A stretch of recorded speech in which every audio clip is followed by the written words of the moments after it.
Muy bien, entonces vamos a ver faringe y de esta faringe vamos a ver diferentes puntos. Vamos a ver qué es la laringe, dónde se encuentra localizada, cuál es la función, cómo se divide la faringe anatómicamente. Hay un anillo que lo va a rodear en forma circular o en forma de anillo que se llama anillo linfático faríngeo o también anillo de Waldeyer. Los músculos que componen a la faringe y la irrigación y el drenaje venoso. Esas son las cosas que vamos a tener que saber de la faringe. Entonces, hablando de qué es la faringe, ¿qué me pueden decir ustedes? ¿Qué es la faringe? Es un tubo fibromuscular. Ese tubo fibromuscular va a tener forma de un embudo, ¿sí? O sea, más ancho en la parte superior y cada vez se va haciendo más delgado hasta comunicarse con el esófago. Entonces, con forma de embudo. Y algunos textos dicen que es la parte superior del sistema digestivo, aunque en realidad sabemos todos que la primer parte del sistema digestivo empieza en la boca. Y de ahí de la boca, la función que tiene la boca es desgarrar los alimentos, formar el bolo alimenticio y a través de la lengua mandar el bolo alimenticio, ahora sí, a la faringe. Entonces, pues es parte del superior del sistema digestivo, nada más, ¿no? Superior del sistema digestivo. Vamos a verlo. Aquí vamos a ver que justo atrás de la nariz, y se sigue así como todo un tubo, va descendiendo, va descendiendo, va descendiendo hasta que llega aquí para finalmente comunicarse. Es decir, es esto aparte, miren, lo que está en verde, aquí, donde voy poniendo la flecha, hasta aquí arriba, hasta este hueso. Esto si lo vemos desde ese punto de vista, vamos a verlo, por ejemplo, aquí miren, si lo vemos en la parte posterior, aquí vemos cómo está cerrado por músculo, cómo está cerrado por músculo hasta comunicarse con esta estructura que es el esófago, ¿no? Aquí lo vemos en una vista lateral. ¿Dónde está localizada? ¿Cómo se localiza? ¿O dónde podemos delimitar a esta faringe? Va del cráneo, que esto sería como lo superior, hasta lo más anterior, que sería ¿quién? Como lo dijiste, el cartílago Cricoides. cricoides. Perfecto. Ese sería el límite más anterior. Y el posterior sería del cráneo hacia la parte más posterior, que sería la vértebra C6. El cráneo involucra aquí al hueso esfenoides, al hueso occipital y por supuesto toda esta zona que es el orificio magno, ¿no? O sea, prácticamente va desde acá, desde el orificio magno y de ahí desciende hasta abajo, hasta donde quedamos que queda, hasta el cartílago cricoides, miren. Entonces yo les había dicho que es todo esto. Más, déjenme se las pinto acá para que no haya confusión en eso. Vamos a delinearlo. Viene de aquí y le da toda la vuelta por aquí. Entonces, todo eso es mi faringe. Bien lo decía Lía, que si este es el cartílago cricoides, este que está aquí, llega hasta el borde inferior del cartílago cricoides. O sea, no llega aquí arriba, sino llega hasta aquí abajo y luego da la vuelta y vuelve a subir. Todo esto es un límite, o este cartílago cricoides sería un límite anterior, mientras que las vértebras, por aquí tendríamos a la quinta, miren, y esta es la sexta vértebra. Entonces, ahí está posterior. Muchos autores dicen que el límite posterior de la faringe pues son todas las vértebras cervicales. Y es cierto, ¿no? O sea, todas las vértebras cervicales quedan aquí, pero justo donde termina es a nivel de C6, que sería esta. Entonces, esos serían los límites, uno anterior y uno posterior. ¿Queda claro? Luego, cuando hablamos de la función, ¿qué me pueden decir que hace esta faringe? Ángel, ¿qué hace esta faringe? ¿Conduce qué? Exacto, por eso es que conduce dos cosas. Conduce el alimento y conduce otra cosa. ¿Qué otra cosa conduce? Entonces, va a conducir dos cosas, el aire y el alimento. El alimento conduce el alimento de dónde a dónde. Si es un tubo que únicamente sirve como de transporte y sirve de transporte para que pase hacia dónde, hacia el esófago, ¿no? Conduce el alimento esófago. Al conducirlo al esófago, me va a crear algo que nosotros le vamos a llamar ¿qué? Bolo alimenticio. No, La el bolo deglución. alimenticio es el que, exactamente, el bolo alimenticio es el que va a pasar a la faringe. Y ya el bolo alimenticio en la faringe ahora tiene que llegar hacia el esófago, pero llega a través de un mecanismo que nosotros le llamamos deglución. ¿Qué me pueden decir de la deglución? ¿Qué es la deglución? Es justo transferir el bolo alimenticio de la boca, llegando a la faringe, y de la faringe encargándose de asegurarse que llegue hasta el esófago, ¿no? Entonces, esa es la deglución, ¿no? Esa deglusión, después ustedes van a ver en fisio, cómo esa deglución tiene tres fases. nuestra primera fase es una fase voluntaria, donde yo puedo voluntariamente mandar el bolo alimenticio a la parte posterior o la puedo detener. Y luego vienen otras dos fases que son completamente involuntarias, en donde a través de movimientos va a llegar la comida hacia el esófago. ¿Y por qué digo que las dos últimas fases de la deglución son involuntarias? Porque si fueran voluntarias, entonces yo podría regresar la comida voluntariamente. O si yo me parara de acá, la comida nunca llegaría al esófago. Y a pesar de que yo esté de cabeza, la comida puede llegar al esófago gracias a que está asegurando estos movimientos. Entonces, así es como conduce el alimento al esófago. Si ustedes se dan cuenta en esta imagen que poníamos, pues es un tubo y lo único que tiene que asegurar es que el bolo alimenticio está aquí en la boca, la lengua, que es toda esta zona, la va a mandar hacia la parte posterior y de ahí va a descender y va a llegar a este otro tubo, que es ahora el esófago. Y el aire, ese aire, ¿hacia dónde lo va a llevar? Pues tiene que llevarlo hacia dos puntos, hacia la laringe y hacia los pulmones. Por esto que decía Lía de las dos funciones que va a tener o que está involucrado también en la función respiratoria. Muy bien, pasamos a una parte bastante, yo creo, bueno, la más importante desde el punto de vista anatómico es cómo vamos a dividir a esta, y vamos a dividirla en tres de entrada, en nasofaringe, bucofaringe, o también llamada orofaringe. Entonces, decir orofaringe o bucofaringe es lo mismo, oro, buco, faringe. Y finalmente, ¿cuál otra? la laringofaringe. La laringofaringe. Entonces, ya tengo mis tres divisiones. ¿Qué es lo que tenemos que entender de esta? ¿Cómo se comunica de la parte anterior a la parte posterior? ¿Qué contiene? Y en algunos casos, ¿con qué conecta? En este caso, vamos a hablar de la nasofaringe específicamente. Esa nasofaringe se comunica en la parte anterior con la nariz, ¿no? Tiene la nariz. Entonces, la parte por donde va a entrar el aire en la nariz son estos orificios que tenemos, que se llaman ¿qué? Bueno. No, adelante, estos se llaman narinas. Pero ahora sí, el límite que me está dividiendo la nariz de la faringe, esas sí son las cuanas. Entonces, empieza en la nariz, en las narinas, y termina en la parte posterior en algo que le llamo ¿qué? Cuanas. Vamos a ver estas cuanas. Esto, más o menos, si yo pusiera una imagen de las cuanas en un corte aquí, por aquí más o menos tendría que poner a las cuanas.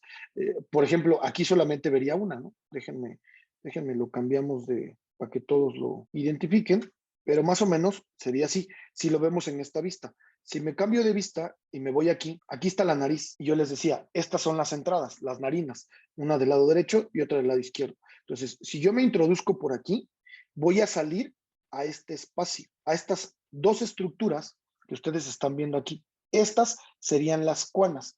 Son estos espacios que me van a comunicar con la faringe, es la comunicación de la nariz con la faringe. Y vamos a dibujar estas cuanas para que a todos les quede claro. Aquí estaría una y ahí estaría otra. Y esas serían mis cuanas. Ese es el límite posterior.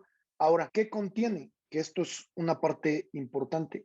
¿Qué contiene la nasofaringe? ¿Qué me pueden decir? Unas amígdalas que en la comunicación con sus mamás, con sus abuelas o en la comunicación cotidiana, a esas amígdalas se les conoce como anginas, ¿no? Muchos dicen, pues se te inflamaron las anginas.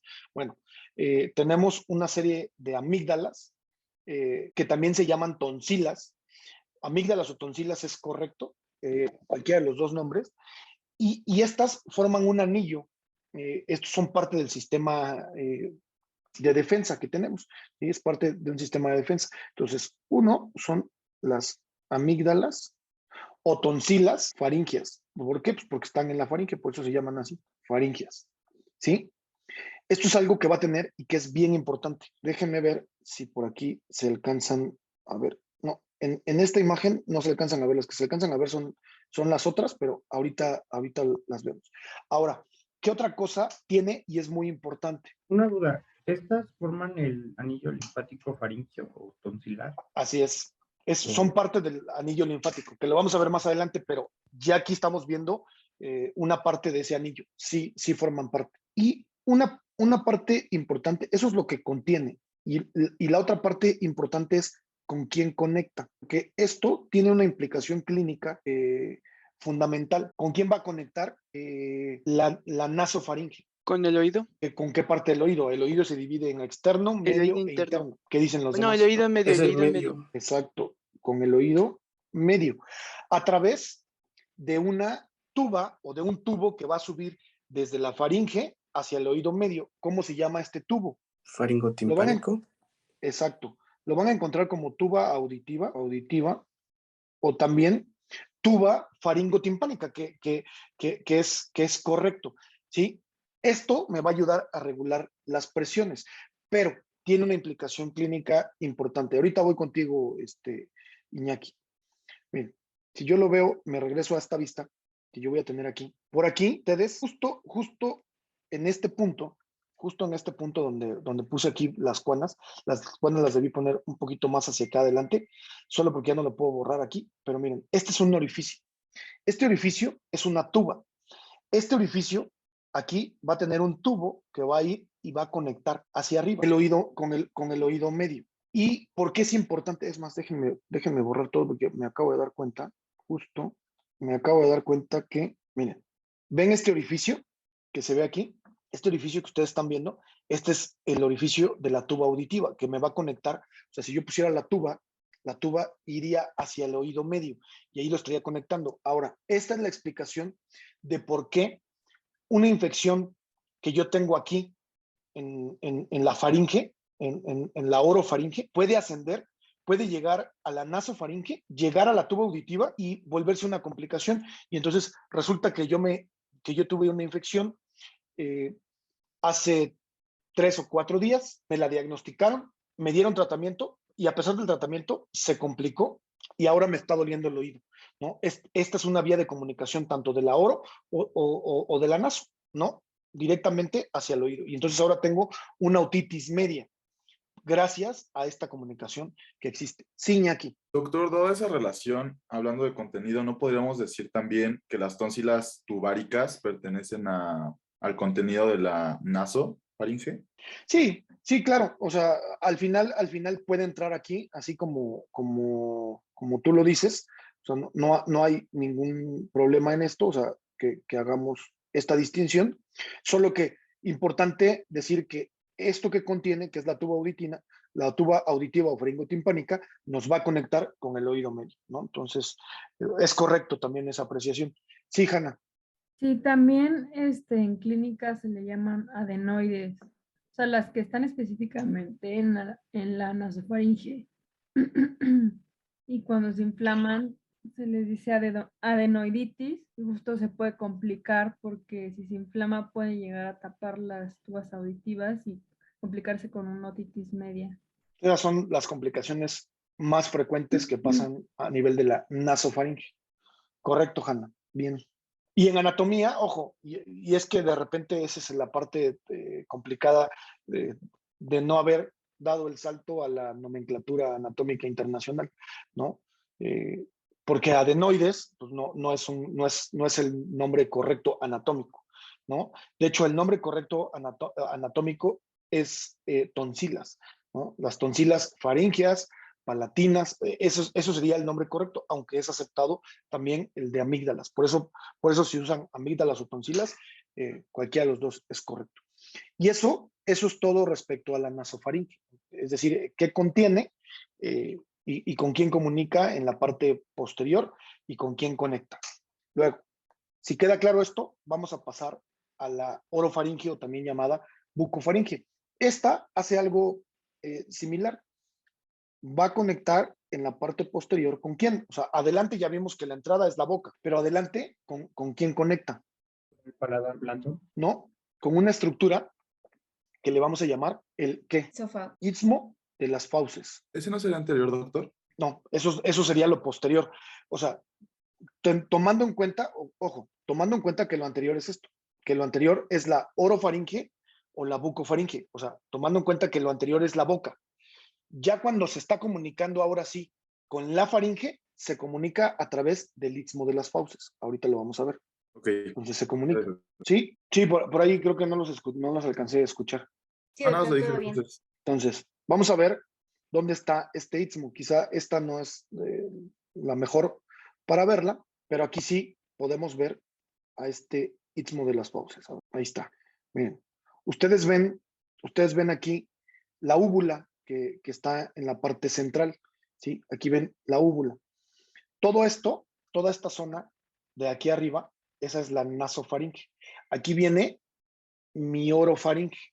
Y esta orofaringe está delimitada por este que se llama istmo de las fauces, que es una línea que va a ir aquí.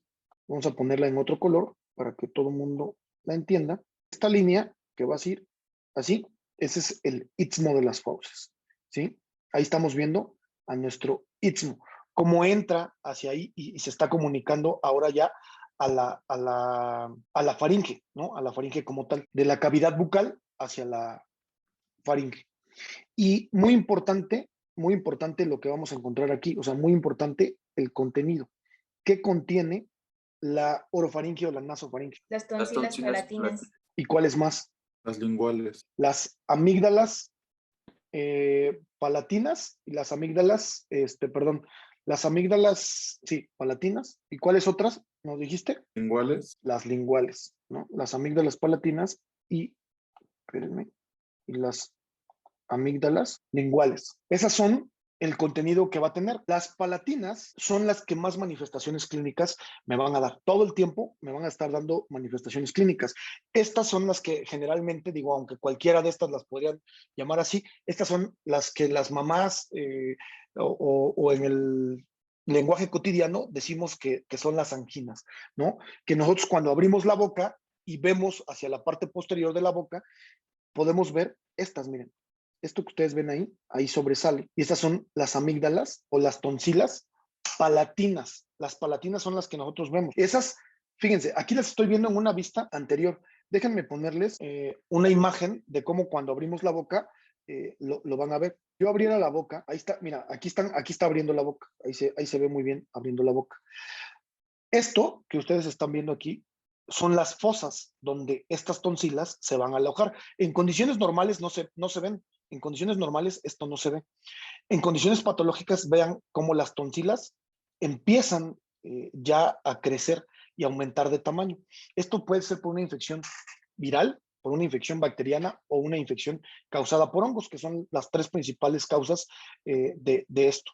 Entonces, yo aquí voy a tener a dos pilares que voy a ver después, que es uno palatofaríngeo y palatogloso, y que esto está contenido entre estas. Vamos a ver qué es lo que pasa. Fíjense, yo tengo a través de la clínica, voy a clasificarlo en grados. Tengo el grado 1, que está aquí, que es menos del 25%, grado 2, que es menos del 50%, el grado 3, que es del 50 al 75%, y luego aquí cuando, aquí sería mi 100%, de la mitad hacia acá. Cuando yo tengo dos amígdalas que se están uniendo casi en la línea media, o sea, que están aquí casi en la línea media, pues eso es un grado 4. Por ejemplo, aquí vemos, ¿no? Estas tonsilas o amígdalas palatinas, cómo están crecidas. Si para mí esto sería un grado 4, entonces por aquí estaría un grado 3 y esto sería un grado 2 de amigdalitis. Ahora, aquí estamos viendo una característica en estas amígdalas. Ya vemos un puntilleo ahí blanquecino. Esto es característico de una infección bacteriana, ¿no? Entonces, cuando yo solamente las veo inflamadas, como en este caso aquí, pero las veo rojas, yo aquí pienso en una infección viral. Cuando las veo así, con este puntilleo, yo estoy pensando en una infección bacteriana.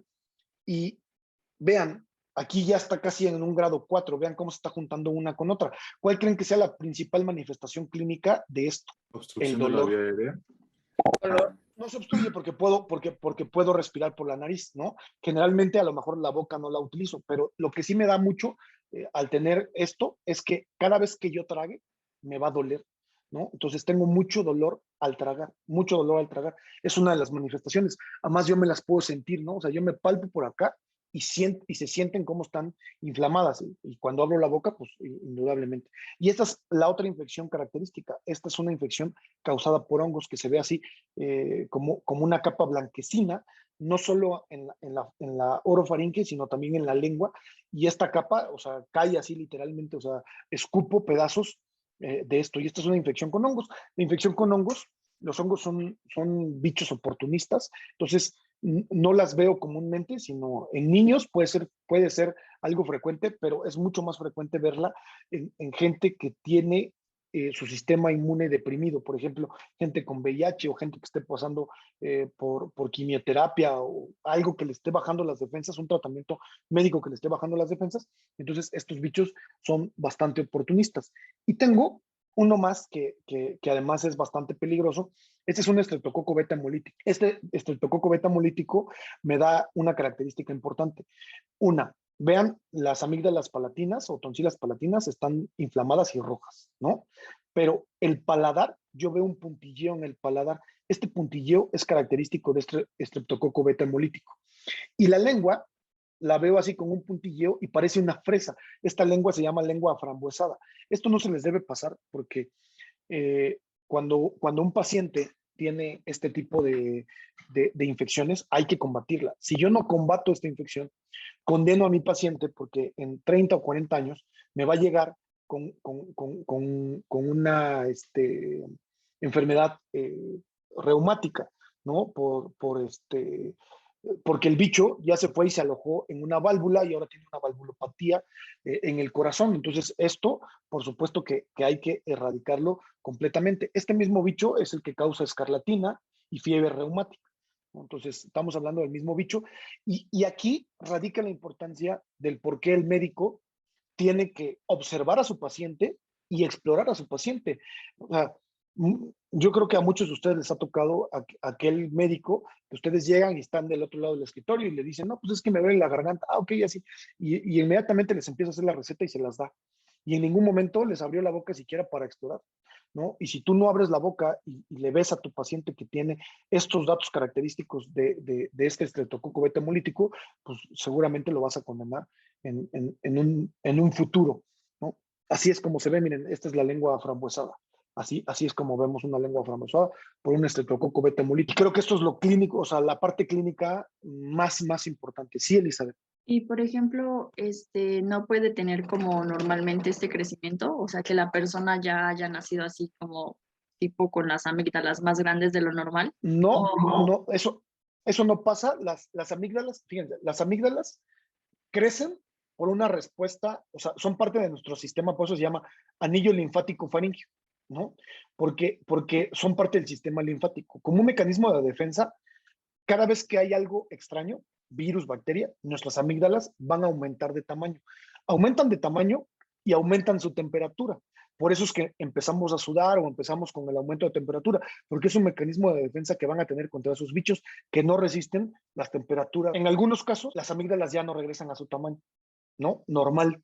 Y entonces es cuando hablamos de que se infartó esa amígdala y entonces ya tiene un tamaño mucho más grande, pero no nacieron así, más bien tuvieron una infección y ya no regresaron a su tamaño normal. Supongo que Hanna quiere ahondar en esto. No sé si hacia allá quieres ir, Hanna. Sí, doctor. Sí hay casos en donde los pacientes tienen las tonsilas un poco mayores a lo habitual A lo normal. y sin estar inflamadas, sin estar con infecciones recurrentes. Se ven, miren, se verían así, que están grandes, pero no estarían rojas aquí porque están muy rojas, ¿no? Y sin estos signos, pero sí pueden estar así. Fijan así, adelante. Sí, y bueno, es muy importante, ya lo verán en su práctica clínica, pero, o sea, justo siempre cuando hay una faringitis, es faringoamigdalitis porque incluye la faringe y las amígdalas, ¿no? Ese es el término clínico. Y Hanna, aquí hago una pausa. Aquí hago una pausa para que aprendan a distinguir bien. O sea, no puede, o sea, generalmente se utiliza la faringoamigdalitis como un término coloquial y común para englobar a todo, pero eso no necesariamente es cierto. O sea, puedes tener faringitis únicamente con las amígdalas respetadas, o sea, las amígdalas no están inflamadas ni nada, pero si ves el fondo de la faringe inflamada y ves las amígdalas, entonces ahora sí le pones faringoamigdalitis, pero puedes tener amigdalitis únicamente, faringitis únicamente o faringoamigdalitis, esa combinación. Sí, Hanna. Y bueno, y hay hay unos criterios que se llaman de centro justo para distinguir las faringitis o faringoamigdalitis virales de las bacterianas, porque la mayoría de las, o sea, ustedes se ven las amígdalas, van a cualquier doctor y les da antibiótico y no necesariamente es así, o sea, en realidad, cuando son bacterianas tienden a ser más en edades pediátricas, las virales tienden a ser más como en adultos jóvenes y tienden a ser que solo se ve eritematoso, puede estar inflamada, puede ser unilateral, hay dolor también, odinofagia, que es justo el dolor. Y si es unilateral y también si ves solo una cadena ganglionar, digo, son unos parámetros clínicos que te guían para decir, bueno, o sea, no necesito antibiótico y la mayoría de los médicos, si no te revisan, te dan inmediatamente antibióticos y esto pues, puede generar resistencia y simplemente era algo viral. Y que el tratamiento tampoco es antivirales, el tratamiento es puramente sintomático, antiinflamatorios, hidratación, incluso puedes hacer gárgaras con bicarbonato y sí, y ya con lo que usted dio de las demás infecciones es lo más importante. Claro, y Hanna acaba de tocar un tema importantísimo. Esto que yo les decía de la importancia de que ustedes revisen a sus pacientes y que no los receten atrás de un escritorio, es por esto, porque nosotros, o sea, llegó el momento en el que había un abuso de los antibióticos y no de parte médica, ¿no? Solamente que no lo veías y tú asumías que eso era una bacteria sin haber visto cuando hay manifestaciones eh, eh, que yo puedo observar para orientarme si es viral o bacteriana. Entonces, no solo del médico, yo creo que eso lo han vivido ustedes o lo siguen viviendo y los hijos de los doctores creo que lo sufrimos todavía más porque mi mamá a diestra y siniestra receta y todo el tiempo la estoy regañando porque no es doctora y pues, o sea, receta, porque, no, mira, es que esto me lo dio mi hijo y entonces se lo da a sus amigas y eso nos generó muchísimo resistencia a los antibióticos. Y hasta hace algún tiempo no se necesitaba receta en México para que alguien te diera un antibiótico. O sea, tú podías llegar a la farmacia y pedir el antibiótico que tú quisieras. Entonces, afortunadamente, nos dimos cuenta o nuestro sistema se dio cuenta de esto que estaba pasando y ahora son obligatorias las recetas, aunque el problema ya no es eso, o sea, el problema ya no es en las farmacias, el problema es que el medicamento se queda en casa, cuando lo recetan, ni siquiera lo recetan bien, sino que les dan así de, pues no se acabó la caja completa, y cuando tú dices, no se acabó la caja completa, aquí sí que no se acabó el tratamiento. Entonces, el que lo estaba dando, pues seguramente no se tomó completo, y eso le puede generar una resistencia. Y luego, quien lo receta, pues no está dando el tratamiento completo, y también quién sabe si lo necesita. Y se traduce nuevamente en una resistencia antimicrobiana. Y eso es un problema tremendo del que hablaremos seguramente en muchas ocasiones y ustedes lo verán a lo largo de la carrera. Pero esto es lo más importante de la orofaringe y la bucofaringe y que sin duda es lo que más van a ver ustedes. Y por eso les pasé las imágenes, porque ya sea que quieran ser ustedes otorrinos, cirujanos, neurocirujanos, lo que quieran, les aseguro que en su familia todos los días o sea, va a llegar alguien, pues no todos los días, pero alguien va a llegar y les va a decir, oye, es que yo sé que tú estudias medicina y mira, me duele acá. Tan sencillo como abrirle la boca y ver qué es lo que tiene. Listo.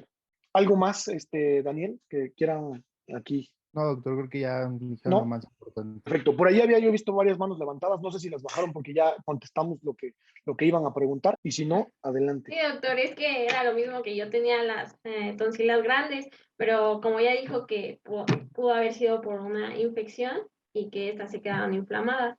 Pero a lo que iba era que mi papá, mi hermano, o sea, todos por parte de la familia de mi papá tienen así las tonsilas y mi mamá no. Entonces no sé si sea que nosotros tendemos a que por una infección nuestras tonsilas se queden inflamadas o así es nuestra variación anatómica. No, seguramente hay una tendencia. Seguramente no lo podría yo asegurar al 100%, pero sí, así lo tienen. Ahora, ¿se quitan o no se quitan? Esa es otra de las cosas importantes, ¿no? O sea, antes alguien veía un problema ahí y decían, hay que quitar, pero no se sabía que formaban parte del sistema de defensa, ¿no? De parte del sistema linfático. Si tú vas a un médico particular o un hospital particular, seguramente te van a ofrecer como una alternativa quitarte. Pero hay criterios para poder quitarlas. Y esos criterios en un hospital público son bastante claros.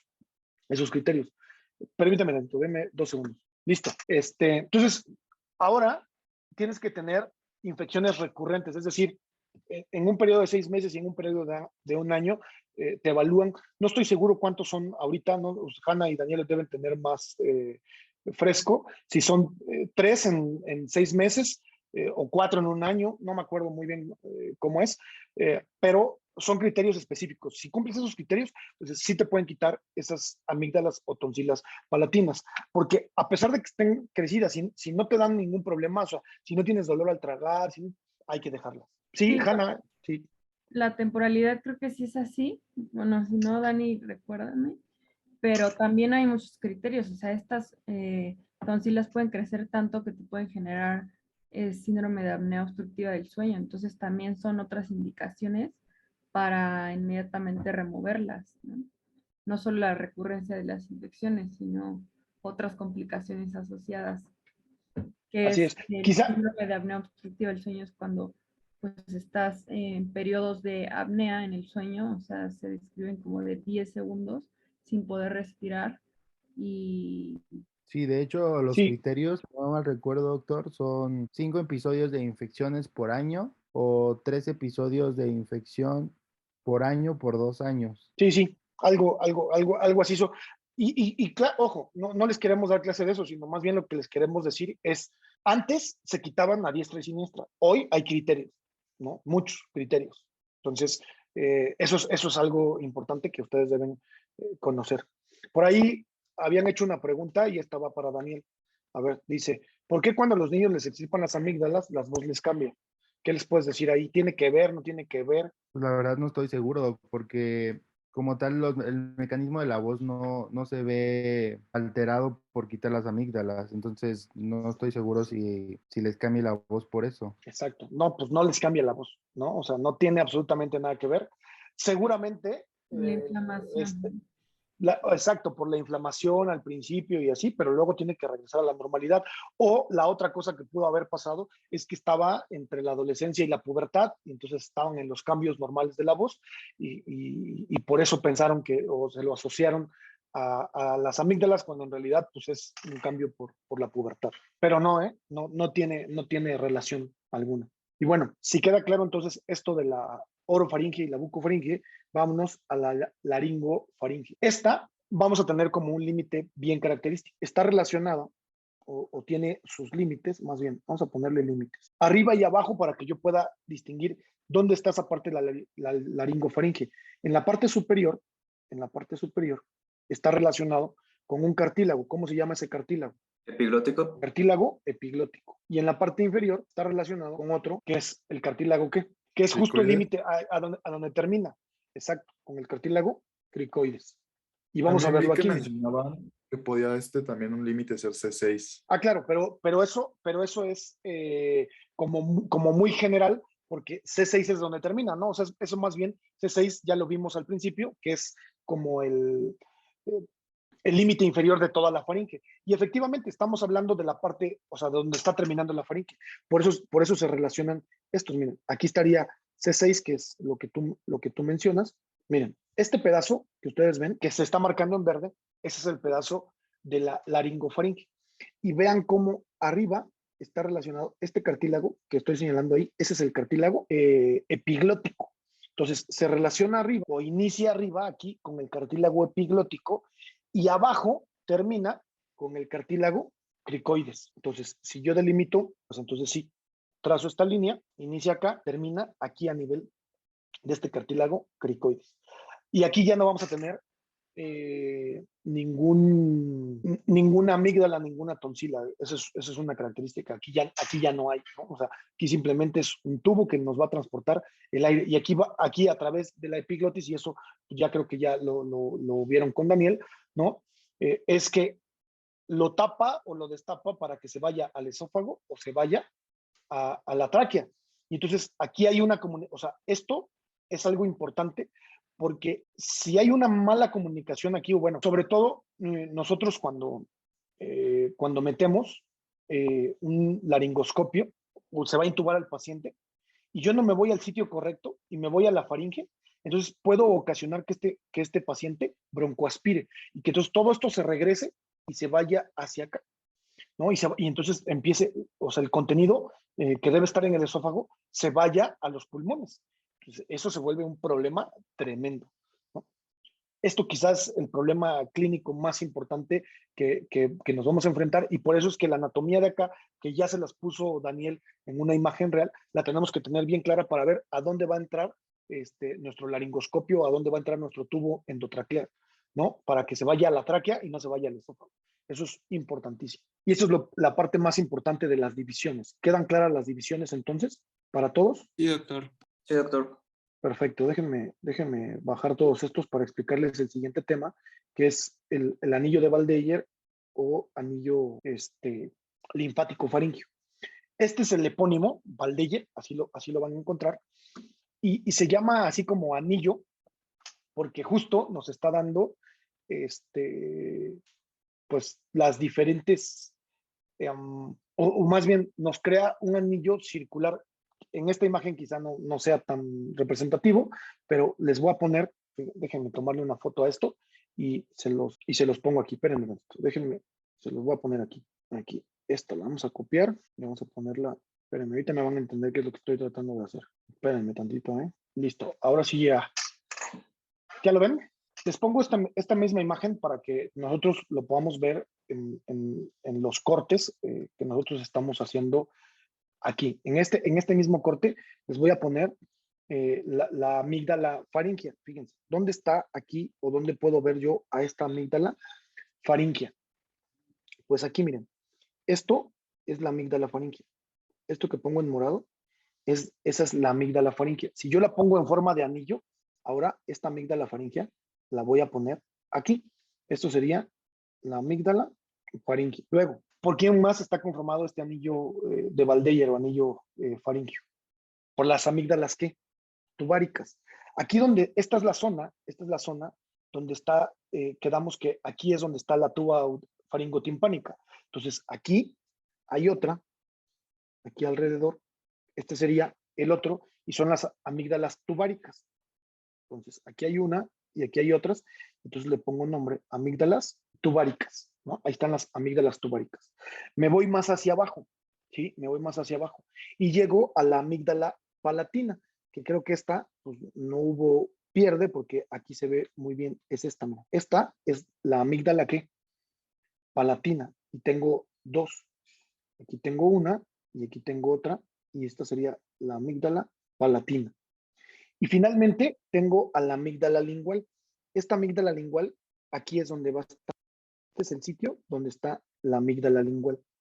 Y entonces mi amígdala lingual la veo aquí así, y le voy a poner lingual. Entonces, fíjense, ¿quién conforma el anillo linfático faríngeo o de Waldeyer? La amígdala faríngea, las amígdalas tubáricas, las amígdalas palatinas y la amígdala lingual.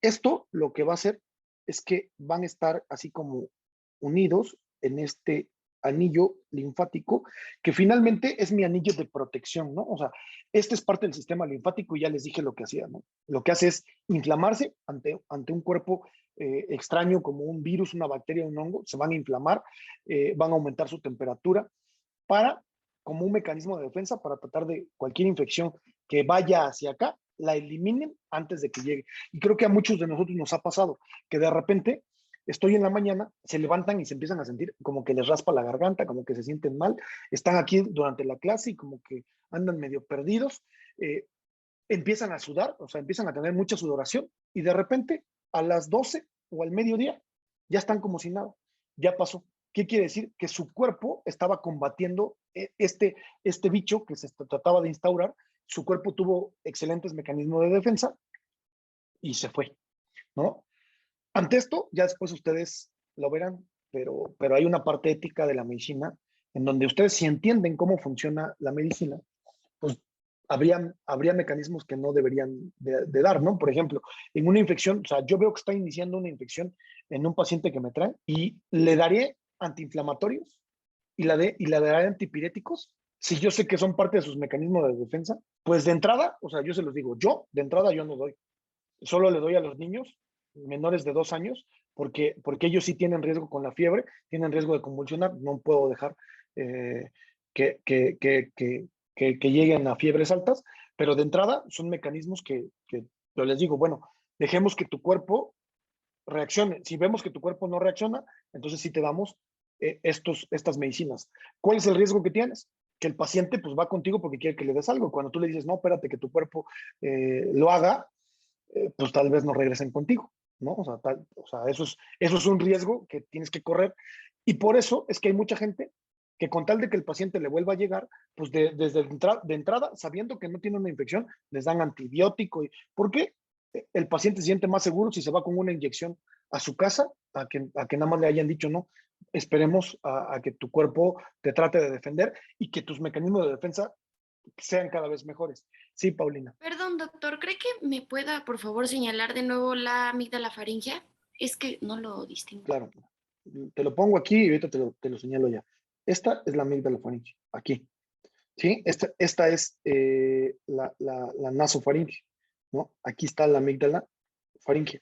Si lo vemos ahora aquí te la voy a señalar. Déjame ver.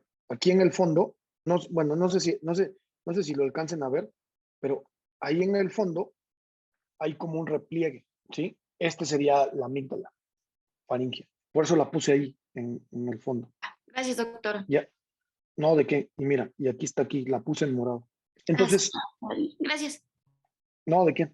Entonces, así de sencillo es nuestro anillo de Valdeyer, ¿no? Porque son un sistema linfático que está conectado y que nos ayuda a la protección. Vamos a los siguientes, que son los músculos de la faringe. Estos músculos de la faringe los vamos a dividir en dos. Voy a tener músculos que les llamo, o que los clasifico como músculos constrictores y músculos que los clasifico como músculos longitudinales. ¿Cuáles son los músculos constrictores? Pues tengo tres: el músculo constrictor superior, al músculo constrictor medio y al músculo constrictor inferior. Esos son los tres músculos que voy a tener: constrictor superior, constrictor medio y constrictor inferior. Como todos sabemos, ¿qué es lo que le tenemos que estudiar a un músculo? Su inervación, su función y su localización. Estos tres van a estar inervados por el mismo. ¿Quién le va a dar inervación? Un nervio craneal. El vago. El vago. Muy bien. ¿Y cuál es la función de los tres? Porque no hay una función independiente. Los tres hacen la misma función. Pues si se llaman músculos constrictores de la faringe, ¿qué creen que hagan? Constricción de la faringe. Pues la constricción de la faringe, ¿no? O sea, entonces, pues ya creo que esto es más que obvio, y así pues nada más se los voy a poner aquí rápido, pues la constricción de la faringe. Ahora, ¿para qué? ¿Para qué haces la constricción de la faringe? Para permitir que el bolo alimenticio llegue hacia el esófago, ¿no? O sea, entonces haces esa constricción y permites que de la orofaringe pase a la nasofaringe. Y ya en la nasofaringe tengo otro que va a hacer otra vez constricción para permitir que baje a la laringofaringe, y en la laringofaringe igual hace constricción. Sí, Iñaki. Doctor, ¿no el constrictor superior está inervado por el 9? Lo estás confundiendo con los longitudinales. Los longitudinales, sí, hay uno que está inervado por el glosofaringe, Okay, que es el estilofaringe. Entonces, vamos a ver primero estos tres: constrictor superior, medio e inferior. Vámonos acá y vámonos a ver los músculos. Aquí están. Los músculos aquí los veo desde una vista lateral. Aquí está el constrictor superior, aquí está el constrictor medio y aquí está el constrictor inferior. Aquí los veo en la vista lateral. Si los veo en la parte posterior, ahí se ven, miren, constrictor superior, constrictor medio y constrictor inferior. ¿Qué le van a hacer? Van a hacer la constricción tanto de la oro, de la naso, fíjense, el superior de la oro, el inferior el superior de la naso, el medio de la oro y el inferior de la laringo. Al final todos hacen una sinergia y entonces todos están construyendo sí, bueno, no sé si esa es la palabra correcta. Hacen una constricción para que descienda el alimento hacia el esófago. Eso es lo que van a hacer. Entonces, ahí estoy viendo a los tres Y donde mejor se ven es en una vista posterior. Tengo a los 3 músculos longitudinales.